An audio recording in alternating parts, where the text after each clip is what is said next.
राजमाता, वो कौन है? बताइए ना। वो किस अधिकार से इस महल को, आमिर कोर्ट को अपना बता रहा था?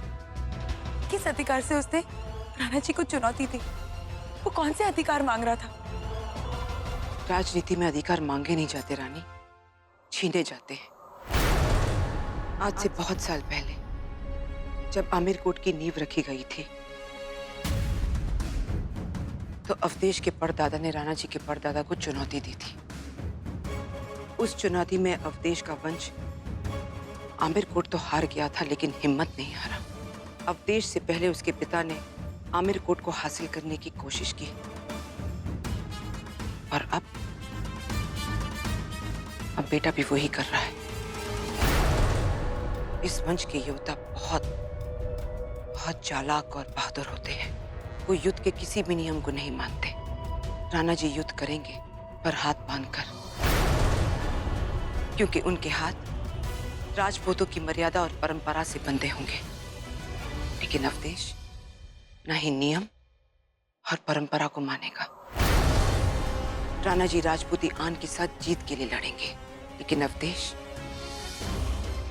सिर्फ जीत के लिए लड़ेगा।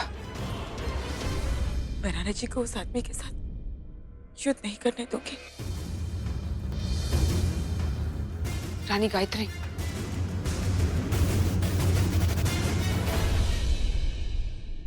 राणा जी, आप कल ये युद्ध नहीं लड़ेंगे। मुझे ना ही आपकी तलवार पर शक है और ना ही आपकी वीरता पर, लेकिन जहां विश्वास होता है वहां किसी लेकिन की गुंजाइश नहीं होती। गायत्री, हम जानते हैं कि आपको अपने पति की चिंता है, पर इस समय हम सिर्फ एक पति नहीं, एक राजा है जिसके कंधों पर उसकी प्रजा के सम्मान का भार है। एक पत्नी अपने पति के फैसले का विरोध कर सकती है, अपने पति का फैसला बदलवा सकती है, उसे पूरा हक है। पर एक रानी को राजा के फैसले के खिलाफ जाने की आजादी नहीं है।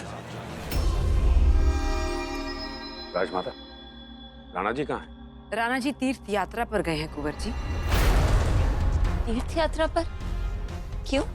ईश्वर से आपके लिए बुद्धि मांगने गए हैं कुंवर रानी जी। अरे, इतनी बड़ी चुनौती मिली है, उसकी तैयारी कर रहे हैं। और क्या? राजमाता, शांत हो जाइए। हम जानते हैं कि आप बहुत तनाव में हैं, पर इस समय हम सबको एक होकर राणा जी का साथ देना चाहिए। कोई और साथ दे या ना दे, लेकिन हम राणा जी का साथ देंगे। हम उन्हीं के पास जा रहे हैं। हुकुम, एक सूचना है। राजमाता के पास समय नहीं है। सूचना यशोदा जी के बारे में है। यशोदा? उसे क्या हुआ है? जी, आज सुबह नदी में तैरती हुई एक लाश हमें मिली है।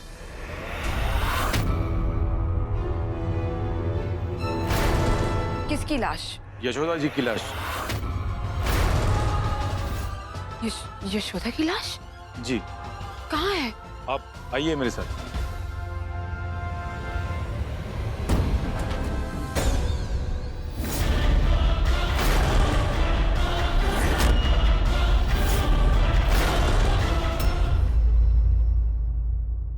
राजमाता, आप? कुंवर जी, सैनिकों ने हमें अभी अभी बताया कि यशोदा की तो कोई भतीजी थी ही नहीं। फिर उस दिन आप यशोदा की किस भतीजी को हमारे पास लेकर आए थे? राजमाता, हम आपके पास किसी को भी नहीं लेकर आए थे। हम तो उसे जानते भी नहीं। हम तो उसके बारे में उतना ही जानते हैं जितना कि आप। हमें ऐसे क्यों लग रहा है कि आप हमसे कुछ छुपा रहे हैं? आपको हमारी किसी बात पर विश्वास नहीं? चलिए, मान लेते हैं कि आप जो कह रही हैं कि उसे हम महल में लेकर आए थे, तो अब ये बताइए कि इस बात का आपके पास सबूत क्या है? सबूत तो हो ही नहीं सकता राजमाता, क्योंकि झूठ का कोई सबूत नहीं होता। जरूरत पड़ने पर हम आपका सीना चीरकर भी देख लेंगे कुंवर जी कि आपके दिल में हमारे प्रति कितनी वफादारी है।